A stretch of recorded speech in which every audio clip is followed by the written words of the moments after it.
3 ta qizim bor va bu video shu jamiyatda endi rivojlanib, endi unib kelayotgan yoshlarga, qizlarga, uyg'urlarga tegishli. Ayniqsa qizlarga, qizlarimiz, iltimos qilaman, o'zlaringizning iffatlaringizni asranglar.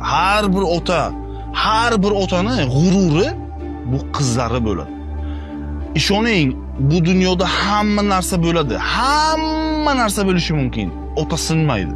Lekin qizini bitta noto'g'ri qadami otani sindirib, titib, yer bilan bitta qiladi. Iltimos qilaman. O'zlaringizni asranglar, hech qanaqa yigitlarga ishonmanglar. O'ldim, kuydim desa ham, o'zini ikki bo'l qilsa ham, pichoq ursa ham ishonmanglar. Toki nikoh o'qilmaguncha hech narsaga ishonmanglar. Men seni sevaman desin, seni olaman desa ishonma.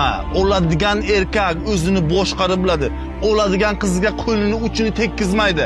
Halol pokiza qilib, nikohdan keyin ayollik qilib uyga olib kiradi. Sizlar ko'chada yurasizlar-ku, akalaringizni, otalaringizni g'ururini, o'rnini ko'tarib yurasizlar. Iltimos qilaman.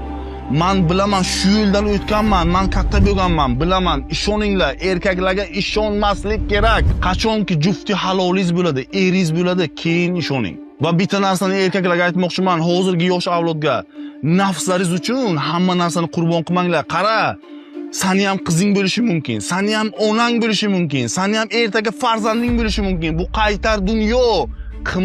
Qilma bunaqa narsani. Chunki bu jamiyatdagi har bir iflosliklar uchun erkaklar javob beradi. Chunki erkaklar Xudoni xalifa, Xudoni o'rinbosari bu yer uchun. Yigitlar, ukalarim, biz erkakmiz. Erkak kishi o'zini ushlab bilishi kerak. Shahvatdor bo'l deydi. Shahvat rav na bo'l. Ya'ni bu nima degani? Shahvating bo'lsin, lekin o'qib ketadigan, chumo bo'lib, hamma o'zi shahvating uchun hamma yoqqa boradigan bo'lma. Erkaklar hamma o'zini ushlab bilsa, qaysi ayol keyin zino qiladi? Hamma o'zini ushlab bilsa, hamma o'zi uchun javob berib bilsa. O'sha uchun aytaman, iltimos qilaman. Bu jamiyat rasvo-raddi bo'lib ketish kerak emas. Ertaga shu jamiyatda meni qizlarim ko'karadi. Ertaga shu jamiyatda seni farzandlaring ko'karishi mumkin.